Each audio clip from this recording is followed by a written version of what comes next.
जय हिंद दोस्तों, मैं हूं आपका दोस्त अल्फा शेरा और एक बार फिर से आप सभी का वेलकम करता हूं आपके अपने ही चैनल पर। दोस्तों, आज इस वीडियो में आपसे बात करूंगा भारतीय सेना के अंदर आरटीजीएसओ यानी कि धर्मगुरु को मिलने वाली सुविधाओं के बारे में। क्या क्या आज दोस्तों आपको फैसिलिटी मिलती है। जितने भी बच्चे हैं जो कि अभी तैयारी कर रहे हैं, आने वाले समय में तैयारी करेंगे, या जिन्होंने इस साल इंटरव्यू दिया है, पूछते रहते हैं कि सर फैसिलिटी के बारे में थोड़ा सा बताएं। तो ये एक मोटिवेशन वीडियो है, आप सभी ने देखना है कि आपको क्या क्या वहाँ पे फैसिलिटी मिलती है। ठीक है, सबसे पहले दोस्तों जो आरटीजीएसओ है, धर्मगुरु है, वो भारतीय सेना के अंदर क्या है, बहुत ही ज़्यादा एक सम्मानित पद है, सम्मानजनक एक पद है, एक पोस्ट है।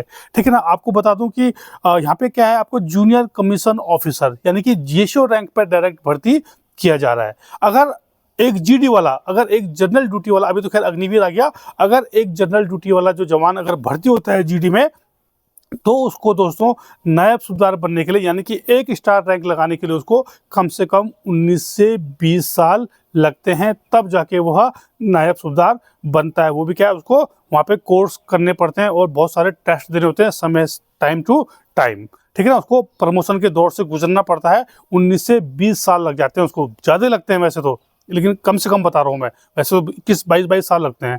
ठीक है ना, लेकिन कम से कम मैं आपको बता रहा हूँ 20 साल लगते हैं एक जीडी जनरल ड्यूटी वाले जो जवान होता है उसको नायब सूबेदार बनने के लिए। ठीक है, तो सबसे पहले बता दूं कि बहुत ही सम्मानजनक है ना, रिस्पेक्टफुल क्या है, एक जॉब प्रोफाइल है। रेजिमेंट के अंदर एक ही आरटीजीएसओ होता है, एक ही धर्मगुरु होता है। रेजिमेंट की नफरी कितनी होती है, 700 से लेके 1200 तक।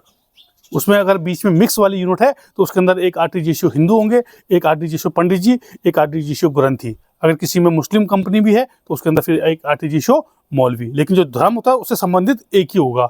तो आप लगा लीजिए कि खुद ही आप देखिए कि एक जब इतने सैनिकों के बीच में एक आरटीजीएसओ है तो कितना वहाँ पे लोग उसको रिस्पेक्ट देते हैं, सम्मान देते हैं। सबसे पहले क्या है, बहुत ही ज़्यादा क्या है, सम्मान वाली क्या है, एक जॉब है। और अधिकारी से लेके जवान से लेके सभी क्या है, एक रिस्पेक्टफुल उससे उनको देखते हैं। ठीक है, जब आप लोगों की ट्रेनिंग पूरी हो जाती है तो आप लोगों को भी दोस्तों वही चीज़ अथराइज है जो कि एक सैनिक को अथराइज है, एक अन्य जीएसओ को अथराइज है। ठीक है, सबसे पहले आपको वर्दी, आपने देखा होगा पंडित जी वगैरह जो कुर्ता पजामा, जो उनकी मतलब पारंपरिक जो वेशभूषा है उसमें रहते हैं, लेकिन ऑथराइज उनको हर चीज़ है। समझ रहे हैं आप। कंबार ड्रेस को, कंबार ड्रेस जो है वो भी आपको लागू है, वर्दी है वो भी आपको लागू है, हर चीज़ आपको लागू है। लेकिन जो उनकी वेशभूषा है वो कुर्ता पजामा है, वो उसी में वहाँ पे रहते हैं। लेकिन आपको जो ऑथराइज है आपको हर चीज़ मिलेगी। आपको जो सेना के एक अन्य जवान को, एक अन्य जीएसओ को लागू है, वो आपको हर चीज़ वहाँ पर आपको मिलेगी। ठीक है, दूसरा है, जब आप भर्ती हो जाएंगे उसके बाद दोस्तों आपको जो रेलवे के अंदर जब आप छुट्टी आते हैं, जाते हैं, या फिर कहीं ड्यूटी पे जाते हैं, तो आपको दोस्तों एसी सेकंड क्लास का टिकट आपको आर्मी की तरफ से दिया जाता है। ठीक है ना। एसी सेकंड क्लास का जो है टिकट आप लोगों को अथराइज जीएसओ रैंक को एसी सेकंड क्लास का टिकट मिलता है। तो आप खुद ही देख लीजिए एसी जो सेकंड क्लास है उसमें सफ़र कितना आनंददायक आपका रहेगा जब आप कहीं छुट्टी जाएंगे या फिर आएंगे। इसके अलावा साल में आप दोस्तों एक टिकट फैमिली के लिए भी ले सकते हैं। आपके माता पिता, आपकी वाइफ, आपके बच्चे, उनको घुमाने के लिए आप एक टिकट ले सकते हैं AC 2 का, पूरे इंडिया में कहीं भी।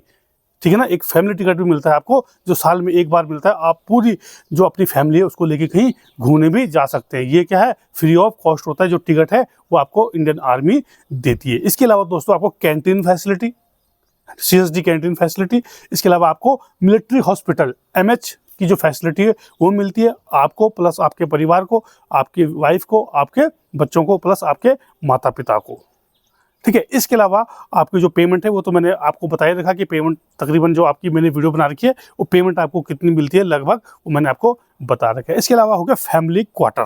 फैमिली क्वार्टर दोस्तों आपकी यूनिट के ऊपर डिपेंड करता है। मान लीजिए आपकी यूनिट पीस में है, पीस मतलब कहीं जो पीस एरिया है, दिल्ली है, मेरठ है, अम्बाला है ना, पीस एरिया में है, बेंगलोर है, वहाँ पे अगर आपकी यूनिट है तो आपको वहाँ पे क्वार्टर मिलेगा। आप वहाँ पे अपनी फैमिली को रख सकते हैं, आपको जीएसओ क्वार्टर मिलेगा। ठीक है ना, क्वार्टर आपको मिलेगा। कभी भी जब आपकी यूनिट पीस में है तब आपको वहाँ पे क्वार्टर दिया जाता है। आपके जो आपके माता पिता हैं, आपकी जो वाइफ है, आपके जो बच्चे हैं, आप उनको अपने साथ लेके वहाँ पे जा सकते हैं।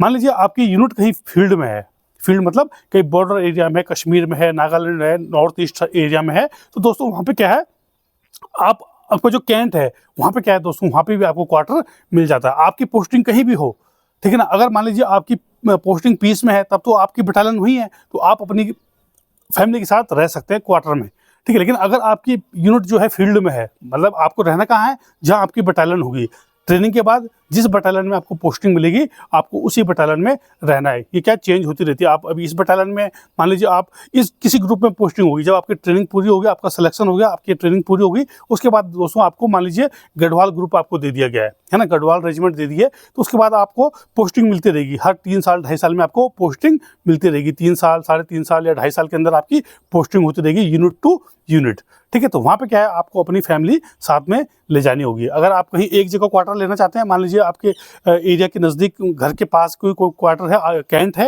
वहाँ पे भी दोस्तों आपको क्वार्टर मिल जाता है। उसके लिए पूरी जो कार्रवाई है ऑफिशियल तरीके से हो जाती है। तो बहुत ही सम्मानजनक एक फैसिलिटी है दोस्तों। जो भी सुविधाएं जो भी एक आर्मी जवान को मिलती है, एक जेशो को मिलती हैं, वो सभी की सभी क्या है, आपको अथराइज है, ठीक है। तो आपने मन लगा के मेहनत करनी है। अपना जो मैंने आपको बता दिया कि एक जीडी वाले जवान को 20 साल लग जाते हैं तकरीबन 1 स्टार रैंक लगाने के लिए, और एक जो क्लर्क होता है वो भी करीबन दोस्तों 10 साल के बाद ही, जी पहले तो बहुत लेट था क्लर्क का प्रमोशन, लेकिन अभी थोड़ा फास्ट हो गया है। तो जो एक क्लर्क है उसको भी दोस्तों कम से कम 10 साल लगते हैं 1 स्टार रैंक लगाने के लिए, जूनियर कमीशन ऑफिसर बनने के लिए। बाकी अगर आप लाइन में रहते हैं, मान लीजिए आप सिंगल मैन हैं, आप फैमिली नहीं रखते हैं, तो दोस्तों आपको जो मैस वगैरह होता है वो भी अलग होता है। मतलब जूनियर जेशो मैस होता है वो आप लोगों के लिए वहाँ पे खाने के लिए रहता है ना। जूनियर कमीशन ऑफिसर जो मैस होता है, जेशो मैस, वहाँ पे आप लोग क्या खाना खाते हैं, ठीक है। तो बहुत ही बढ़िया जॉब प्रोफाइल है, बहुत ही बेस्ट आप लोगों के लिए ये इंडियन आर्मी ने एक निकाला हुआ है। जितने भी जो भी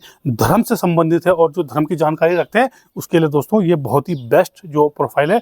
और वहाँ पे लगने के बाद बहुत ही रिलैक्सेबल क्या है आपकी जॉब रहती है, ठीक है ना। मंदिर वगैरह में आप जाते हैं, मस्जिद वगैरह जो होती है या गुरुद्वारा जो होता है, वहाँ पे क्या है, आपको खुद काम नहीं करना होता है, आपको काम करने के लिए वहाँ पे सैनिक दिए जाते हैं। आपने तो वहाँ पे सिर्फ क्या है, एक तरह से क्या है, पूजा पाठ वगैरह करनी है, बाकी आपको काम वगैरह करने के लिए, सफाई वगैरह करने के लिए वहाँ पे लड़के मिलते हैं। जो आर्मी की जिस कंपनी होगी, जो वहाँ पे जवान होंगे, वो कुछ ना कुछ आपको वहाँ पे जवान देगी जो वहाँ पे आपकी हेल्प करेगा, ठीक है। तो बहुत ही अच्छी जॉब प्रोफाइल है, बहुत ही बेस्ट नौकरी है। जितने भी बच्चे हैं अभी तैयारी कर रहे हैं उनके लिए दोस्तों एक मोटिवेशन मिलेगा इस वीडियो से। आपने जी जान लगाना है पढ़ने में, और जो अभी रिटर्न की तैयारी कर रहे हैं अच्छे से तैयारी करें। और दोस्तों एक पॉइंट और है, मेडिकल का थोड़ा आपने ध्यान रखना है। अगर आपके शरीर में लगता है आपको कोई दिक्कत वगैरह है तो उसको दोस्तों पहले ही उसको दूर कर लें, क्योंकि आप लोग इतनी मेहनत करते हैं और बाद में जाके वहाँ पे मेडिकल में छट जाते हैं। तो मेडिकल का थोड़ा सा आपने ध्यान रखना है। अगर किसी का टैटो वगैरह है, अगर बनवा रखा है, उसको रिमूव करा लें, क्योंकि आर्टिजीशो वाले, धर्म गुरु वाले काफ़ी जो बच्चे होते हैं वो कहीं ना कहीं टैटो बनवा लेते हैं, ठीक है ना। तो टैटो कैसा है, टैटो का भी एक रूल है, उसके लिए मैंने वीडियो बना रखी है, आप जाके देख सकते हैं कि टैटो अगर आपका है तो कितना बड़ा होना चाहिए, क्या उसका साइज़ है। अगर नहीं है उसको रिमूव करा लेना टाइम से, ठीक है। तो दोस्तों ये थी आज की वीडियो, और किसी प्रकार का आपको कोई डाउट है, कोई शक है, कोई सवाल है, आप मुझे व्हाट्सएप पे संपर्क कर सकते हैं। जो मेरा नंबर है वो डिस्क्रिप्शन में दिया हुआ है, ठीक है। तो दोस्तों ये थी आज की वीडियो, और बने रहे चैनल के साथ। भारतीय सेनाओं और CAPF से संबंधित सभी प्रकार की जानकारी के लिए चैनल को शेयर, लाइक और सब्सक्राइब करना भूलें। जय हिंद, जय भारत, वंदे मातरम।